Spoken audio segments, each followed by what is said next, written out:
We're going to open it up for questions, so if you have a question, kind of just raise your hand, and we'll get a microphone to you. But real quick, Chris, you had an opportunity to work with some of the people, the players in Grand Rapids.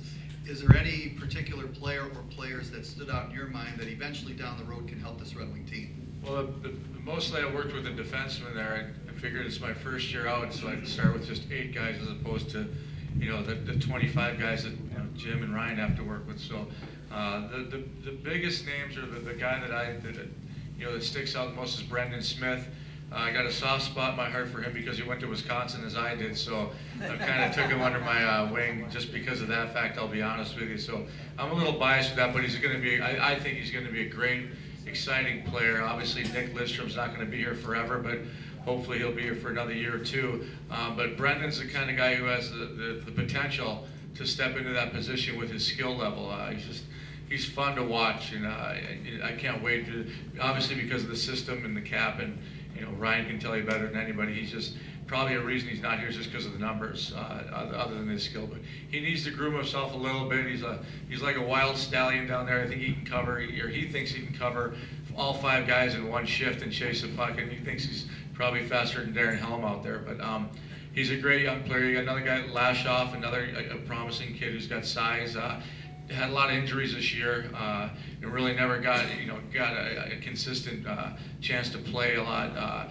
You saw Doug Janik last year came up for a little bit. He's a very steady, reliable defenseman who somewhere down the line could have a really good chance of being a top 4 guy here, and a couple surprises in Earhart. So they're great kids. They're young kids. Like I said, I've got 2 sons, 21 and 20, who don't listen to me. So it's great to have 8 guys that do listen to me. And you've all been there, I'm sure, as a parent. So but it's been a great experience my first year, and I'm looking forward to working with these guys next week when they do get called up. Unfortunately, not making the playoffs. The Red Wings have a proliferation of left-handed shots. I think you got 2 guys that shoot right-handed. 2-part question. One is why so many left-handers, or just happen that way? And I'm starting to see more and more in the league of that. The other thing is you don't have a goal scorer. I don't think, according to this morning's paper, over 30 goals on the team. I think Franzen is the top at 28, and 5 of them came in one game. Does that concern you? First of all, the left shots, that's, when we go out scouting and looking for the players, we want the best players, and it's happened that majority of our players are left-hand shots, and I don't know any other reason. It's Shelley, why not? I'm righty. He's a righty and I'm a righty, but they don't want to sign either one of us. So, that's the way it goes. But it's just the way it is. We got a great, we got a highly skilled team, a lot of great players, and it just happens that they're left-hand shots. When you're building a team, you really don't go in saying, we need to have 10 lefties, 10 righties for this and that. In the end, you need to have the best players, and that's kind of the biggest part. The second part of your question. Goal scorers. Goal scorers, yeah. We have a very balanced attack, and there's only so much ice time. And you look at some of these other teams that have 30 goal scorers. You look at Ovechkin, some of these players, Corey Perry. Corey Perry's on the ice for probably almost 30 minutes a night sometimes. Whereas we have a balanced attack where Franzen, Zetterberg, Datsuk, Bertuzzi, these guys, the ice time is spread out. Yuri Hudler. There's only so much ice time. There's only so much power play time, and we max that out, and it's just tough for one guy to have the maximum ice time that he needs to become a 30 goal scorer. It's tough. And the good thing is that's a plus for us because it shows you got a balanced team. Some of these teams, if 1 or 2 of their key players get injured, they're done for the season. That's it. They're going to be in trouble. And as we've seen this season, we had a lot of injuries, a lot of players out, but our team kept on going, and it's important to have that depth. My dad was born in Canada, so my brothers and I were told it was a mortal sin if you didn't hate the Montreal Canadiens, the Toronto Kings. A conversation came up at Open Hills the other day around the table of wisdom, which about 20 guys belong to, and every guy thinks it was named after him. But the argument was that since Illich brought the Russians into the NHL, there has been, from an executive point of view, a management point of view, an anti-Red Wing bias, and that there are a lot of bad calls made by the Canadians who dominate the referees. Any chance that that is possible? I'll answer it and then pass it on. Wrong guy, yeah. We were just talking about that coming over a little bit about the referee, so I don't know if I should give it to Chili. I'll give it to Ryan. So, I think a big part of it is, we talked about the 20 years in the playoffs, and we've been very successful. We've done a lot of winning here, and as much as the people in Detroit love winning, everybody likes to see winners go down. And so I think whenever there's something happen, everybody gets that mindset. The Detroit people that are against the Red Wings, but we've had so much success that I think people everywhere else are just looking for us to kind of take a tumble, and that's probably been one of our driving forces, that we're not taking a tumble. We want to stay on the top, and I think that's what's pushed our organization more than anything else. So to say there's a bias, I don't think it's there, but I think there's a lot of people that as much as we like to see good things happen in the world, people like to see good things go down sometimes too. Well, if So. what you say is true, then On the way over, his manager's not really allowed to discuss things publicly about the refereeing, so whatever's said here better stay here. So I got this whole conspiracy theory about what's going on, and it doesn't even go to the referees, to be honest with you. It all starts at the top, and everybody knows how I feel against, I won't even say his name, the guy at the top. So you said it, but no, like I said, I'll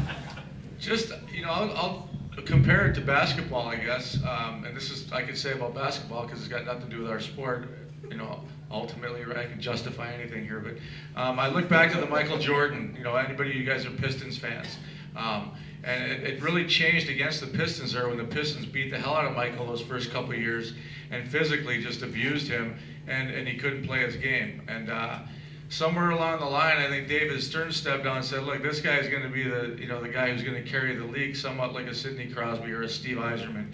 And the supervisors, I would believe, are the go-but. Can I keep going here, Jim? Next question, please. Yeah. Anyway, I'll keep it short anyway. Like I said, it starts at the top, and everybody wants to be competitive. You talk about not having the same team on top. They talk about parity amongst the league, which we definitely have now. It's good for the league, not my opinion, because I thought the Red Wings and 5 other teams carried the NHL 10 years ago, and we were selling out buildings. And there's 2 ways to look at it. So the parity is great because now you're looking at this playoff race, and if it helps the attendance and the fans to support their teams, so be it. I don't know the numbers. Ryan would know the numbers, so I'm not a numbers guy, but it starts at the top, and these supervisors are told, in Michael Jordan's case, they're playing Michael too tight. It's a 3-1. The series is 3-1 in the playoffs, and all of a sudden the Bulls are up. Well, the next day the supervisors are being told, you're letting them, Michael get away with too much. Well, before you know it, no one's got any fouls and they're letting them play. So I think it's monitored, and I just think, I'm not going to say fixed. I won't say fixed. I just say it's watched a lot more closely, and I think because we're a sport that you see calls, you're wondering how can they make that call. But at the end of the day, when you talk about our games in Detroit, it seems like if they do even up the calls, which is usually the case, it hurts our team more because we've been playing that freewheeling game longer than anybody, the skilled game. And when they don't call penalties, I think it hurts our team the worst because our special teams, especially our power play, and the way things are now, that wins games for you. And if you force a team to take 5 or 6 penalties like we usually can, you're going to be behind the 8 ball, and we're going to beat you.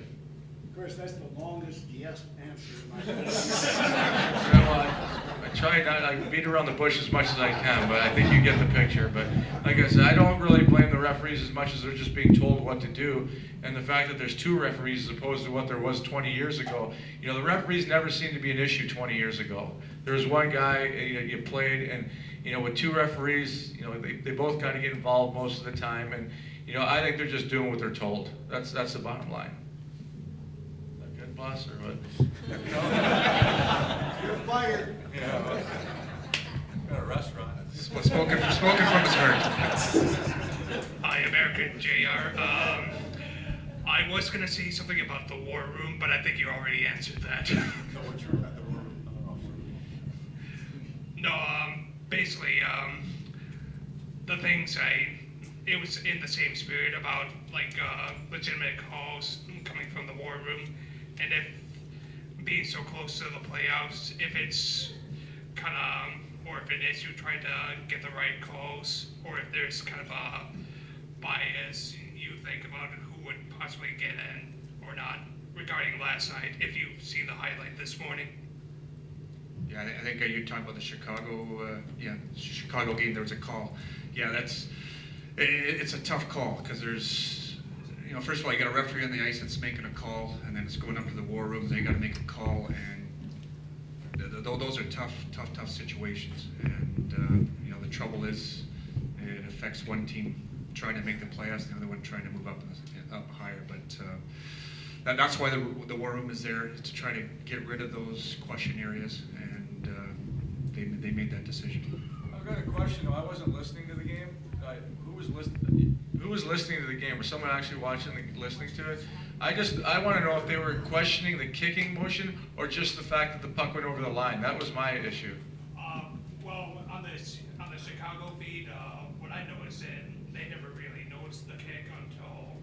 Did you notice the kick? Oh yeah, it was like right off the bat. Yeah, but they never asked about the kicking. They just were just checking to see if it went over the line. That was the issue? Yeah, because I think they claimed that he accidentally hit it after he kicked it with a stick. I think that's what happened. Yeah. You talked about your 20-year playoff run, and it seems obvious that most of that is due to the fact that you've all been able to run 3 or 4 lines pretty much every year. Is that harder to find? Is it harder now with all the parity to find that talent to be able to keep, running that many lines constantly over that period of time? Yeah, there's kind of two pieces to that. It's, the parity is spread out through the league, and I'll let Ryan talk about this a little bit. And then the other problem is you have a salary cap to work with. And we all want to be paid to what we're worth. And, we'd love to have a 35 goal scorer in the third or fourth line. And in the old days, back in 2002, when we had Larry Onoff, Robitaille there on our fourth line, those days are done now with the salary cap. And, when we go to sign players, you don't have to be you can get a calculator out and do it in your head. You get 3 or 4 guys making $6 million and 4 or 5 guys making $2 million. The guys on the third, fourth line, they have to make 500, 600, 700,000. So our strength has been our depth, and it's made it much harder with the salary cap world. And we're still fortunate. We still think we have more depth than anybody else, but it is a challenge. That is the challenge. Especially, you start getting injuries. You get a couple of your top players injured. Now you're down to a second-tier player, and it's tough. Whereas in the past, if somebody up top got hurt, you move Luke Robitaille and Larry Onoff up into the 1 or 2 spot, and you just keep on moving. Now it's up to these young kids to move in, and it's made it tough for the salary cap. Jim, we love you being here, but your kids are getting a little older. You saw what happened to Stevie. Are you going to stay around, or are you going to?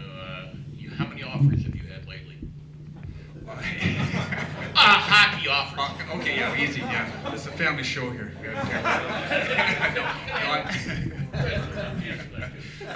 No, and I've been very fortunate here. My family, we love it here. We love the city. We're attached to it. Great people, great fans, organization. I signed an extension last year. I'm committed here for 2 more years, and then after that I have options in my contract. So I'm here for 2 more years, and right now no intentions of wanting to leave. We're very successful.